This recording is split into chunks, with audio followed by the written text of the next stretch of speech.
여러분 안녕하세요. 개그맨 조원석입니다. 2026년 6월 18일 목요일입니다. 오늘은 지난 2023년 6월 27일 화요일에 제가 썼던 일기를 여러분께 읽어드리도록 하겠습니다.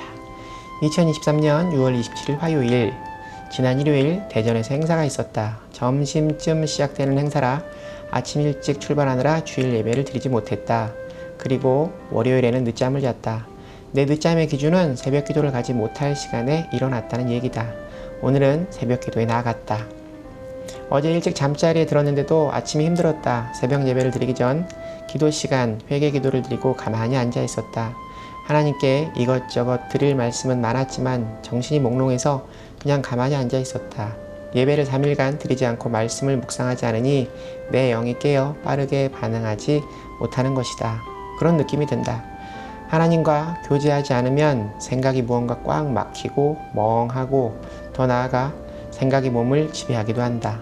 그러니 새벽 기도를 열심히 드리고 말씀 묵상을 게을리하지 않는 원석이가 되어야 한다. 오늘의 말씀은 임동원 목사님께서 주셨는데 데살로니가전서 4장 9절부터 18절까지의 말씀이다.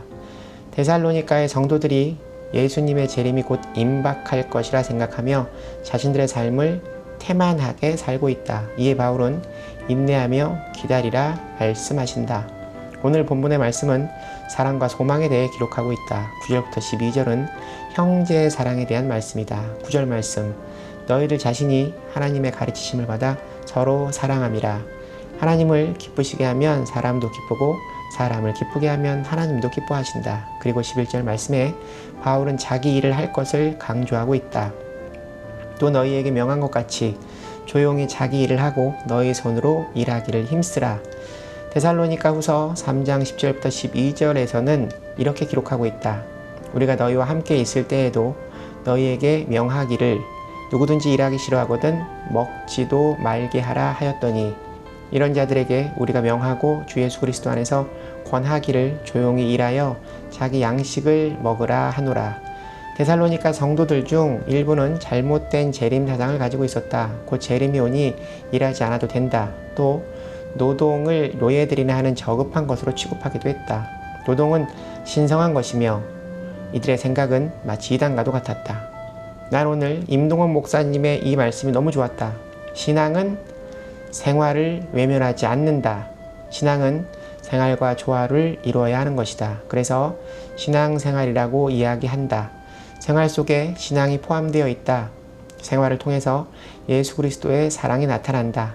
데살로니가 교회의 성도들에게는 성도가 죽으면 어떻게 되는지 지식이 없었다. 바울은 성도의 죽음에 대해 이야기하고 있다. 13절, 14절 말씀, 형제들아 자는 자들에 관하여는 너희가 알지 못함을 우리가 원하지 아니하노니 이는 소망 없는 다른 이와 같이 슬퍼하지 않게 하려 함이라. 우리가 예수께서 죽으셨다 다시 살아나심을 믿을진대 이와 같이 예수 안에서 자는 자들도 하나님이 그와 함께 데리고 오시리라. 당시 이교도와 세상 사람들은 사람이 한 번 죽으면 그것으로 끝이라는 생각을 가지고 있었다. 사도 바울은 죽음에 대해 소망이 없는 자들처럼 슬퍼하지 말고 다시 살아날 것을 믿으라고 말하고 있다. 바울은 죽은 자를 잠자는 자에 비유했다. 잠을 자는 사람은 자신이 깨어난다는 확신이 있다. 예수님은 회당장의 딸이 죽었다는 소식을 듣고 가셔서 이렇게 말씀하셨다. 마가복음 5장 39절 말씀, 들어가서 그들에게 이르시되 너희가 어찌하여 떠들며 우느냐? 이 아이가 죽은 것이 아니라 잔다 하시니.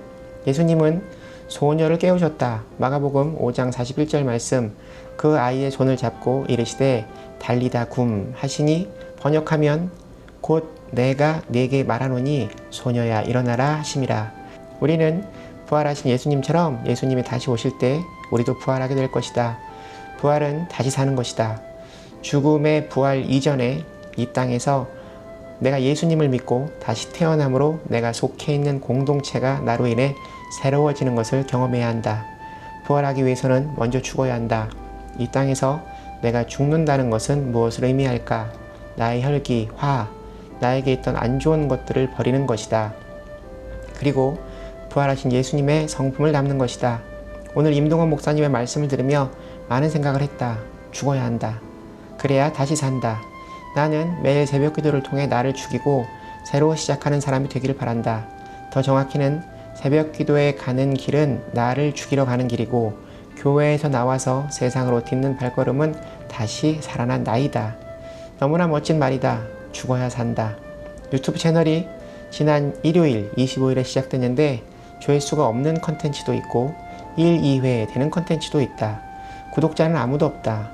스트레스를 받거나 전혀 걱정이 되지 않는다. 그 이유는 모르겠다. 오히려 기분이 좋다. 하나님께 맡기고 나는 내 할 일만 하면 된다는 생각이다. 하나님 오늘도 감사하고 또 감사합니다. 사랑합니다. 죽어야 산다는 오늘의 말씀이 큰 은혜가 됩니다. 믿지 않는 사람들은 크리스천들이 이야기하는 영생을 헛된 것이라 여길지도 모릅니다. 그러나 저는 확신합니다. 조건의 목사님께서는 이런 말씀을 주신 적이 있습니다. 아기가 엄마 뱃속의 태중에 10개월을 있다 세상에 나오며 탯줄을 끊으면 자신이 죽었다고 생각해서 운다고 합니다. 그러나 그 이후에 세상에서의 각자의 시간과 삶이 주어지듯 우리가 죽은 뒤에도 또 다른 세상이 시작된다고 말씀하셨습니다. 저는 죽은 뒤 하나님의 심판과 영생, 몸이 다시 사는 부활을 믿습니다. 오늘의 길은 여기까지입니다. 여러분 오늘 하루도 주님과 함께 동행하는 행복한 하루 되시기 바랍니다. 슈브! 여러분 주님께 돌아오세요.